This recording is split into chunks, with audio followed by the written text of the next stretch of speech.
The movie begins in Kandahar, Afghanistan, where a combat engineering unit arrives to help a stranded military convoy. The lead armored vehicle is broken down, and the staff sergeant in charge immediately starts giving the crew a hard time. But his anger quickly turns into laughter when he realizes that the soldier arguing with him is actually his younger brother, Tommy. The two brothers have matching tattoos and have clearly been through a lot together. But before they can celebrate for long, the Taliban suddenly attacks the convoy.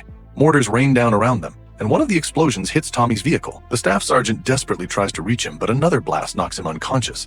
When he wakes up, shrapnel is lodged in his knee. Ignoring the pain, he pulls it out and limps toward the wreckage. What he finds is devastating. Everyone around him is dead, and Tommy is barely alive. The scene suddenly cuts to 2 years later. The staff sergeant is now heading to ranger training in Colorado, finally attempting to fulfill the promise he made with his brother. Before leaving the bus, he takes medication for his PTSD. At the training camp, the candidates surrender their belongings and are stripped of their identities. From this point on, they will be known only by numbers. Because of his rank, the staff sergeant is offered a leadership position, but he refuses it and is assigned the number 81.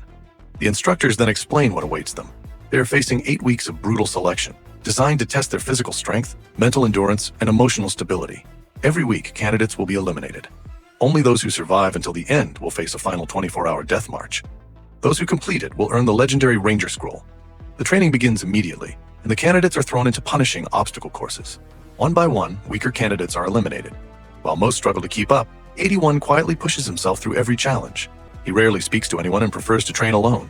During one run, another candidate starts talking about the supposed secrets Rangers gain access to, but the others quickly dismiss his theories. 81, meanwhile, simply continues running ahead of everyone else. His unusual performance begins attracting attention. Later, during weapons training, the instructor asks the candidates about their military backgrounds. When 81 reveals that he served as a combat engineer with a sapper unit, the instructor immediately shows him more respect. Soon, the other candidates learn what happened to him in Kandahar. They discover that he survived an attack that killed his entire unit, and that he was awarded a Silver Star for his actions. They also learn that he tried to carry his dying brother nearly 10 miles back towards safety. That revelation changes the way many of them see him. Meanwhile, news reports reveal that NASA has detected a massive object entering the solar system. Officials claim it will pass close to Earth, but insist there is no immediate danger. Back at training, the candidates continue facing increasingly difficult exercises. During one session, an instructor asks 81 why he wants to become a ranger. His answer is simple. He only wants to cross the finish line. That night, another candidate notices 81 taking medication for PTSD. The following morning, he also notices the tattoo on 81 feet's arm and correctly identifies its meaning. It stands for one simple message: don't quit. As the training progresses, breaching exercises begin triggering painful memories of the attack in Afghanistan. 81 starts suffering from nightmares, reliving the moment his brother died. Eventually, the instructors push the candidates into an underwater exercise, where they must carry heavy equipment beneath the surface. 81 keeps going even after others give up. But memories of his brother suddenly overwhelm him. He loses consciousness underwater and has to be pulled out by the instructors. After watching the incident, the senior instructors decide that the 81st of May have become a liability. They call him into the office and tell him that despite his exceptional physical abilities, they're concerned about his mental condition. He isolates himself, struggles to sleep, avoids leadership responsibilities, and refuses to connect with the other candidates.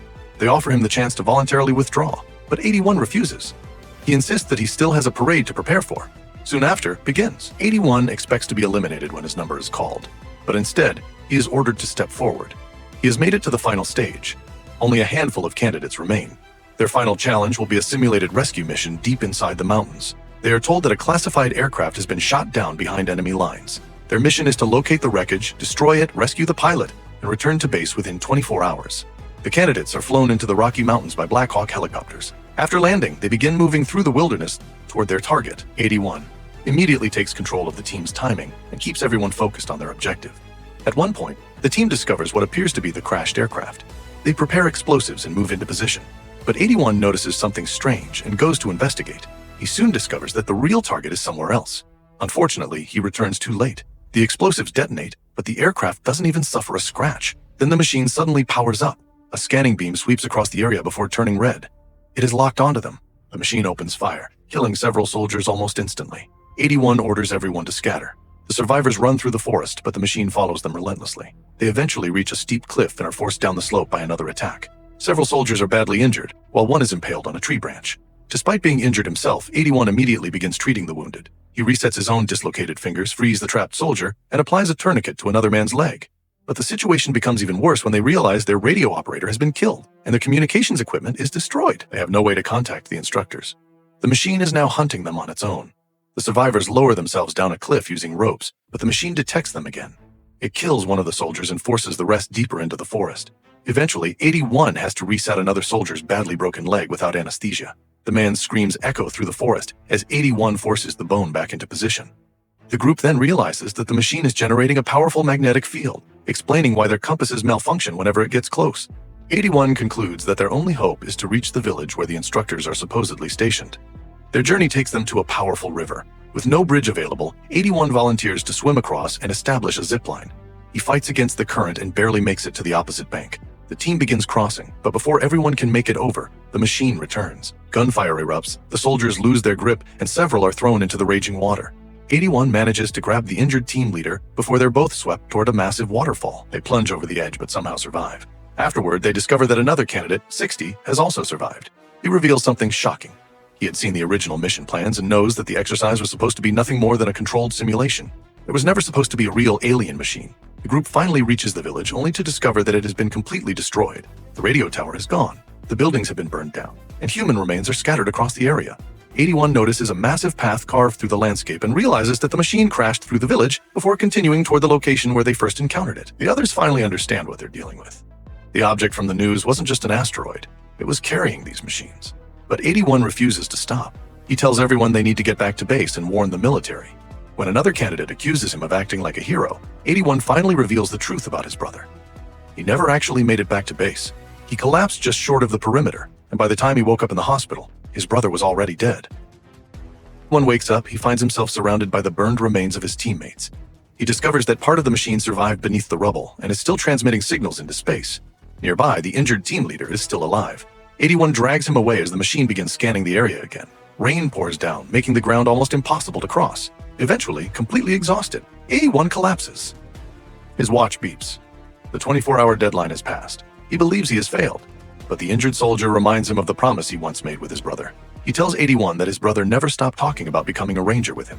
Then he reminds him of the tattoo. Don't quit. 81 finally understands that reaching the finish line was never really about proving himself. It was about letting go of the guilt he had carried since Afghanistan. Then he remembers something his brother once taught him. Every machine has a limit. 81 realizes the alien machine has a venting system, and if he can block it, he may be able to destroy it. He spots the quarry they passed earlier and heads there alone. Inside, he finds explosives, heavy machinery, and a massive rock feeding system. He sets a trap and fires a flare to attract the machine. When it arrives, 81 detonates explosives beneath it, sending the creature crashing into the quarry. He then climbs into a wheel loader and rams the machine against the rock face beneath the crusher. With the machine trapped, he activates the rock feeder. Massive amounts of rock begin pouring directly into its ventilation system. The machine struggles to escape, but 81 keeps pushing. Eventually, its vents become completely blocked. The machine begins overheating. It fires one final attack, destroying the nearby equipment, but 81 jumps clear just in time. Moments later, the machine overloads and explodes. The following morning, 81 carries the injured soldier all the way back to base. After everything they've been through, he finally crosses the finish line. But there is no time to celebrate. Sheridan reveals the horrifying truth. The machine they destroyed was only the first wave. NASA has discovered that the asteroid broke apart into countless pods, each carrying one of these deadly machines. They have already landed around the world and begun attacking military bases and civilians. And tens of thousands more are still coming. Sheridan asks 81 how he managed to destroy one without conventional weapons. 81 explains that every machine has a weakness. Block its primary ventilation system, and it overheats until it destroys itself. Sheridan realizes that this information could save countless lives. Before the Rangers deploy, he tells 81 that he wasn't ready before, but now he is. He then asks 81 to speak to the other Rangers. 81 steps forward and tells them that no matter how exhausted, injured, or broken they feel, they have to keep fighting for one another and for those who never made it home. Most importantly, they cannot quit. The Rangers answer together. Rangers lead the way, and as the helicopters carry them toward the coming war, 81 finally closes his eyes and falls asleep, something he hasn't been able to do peacefully since losing his brother.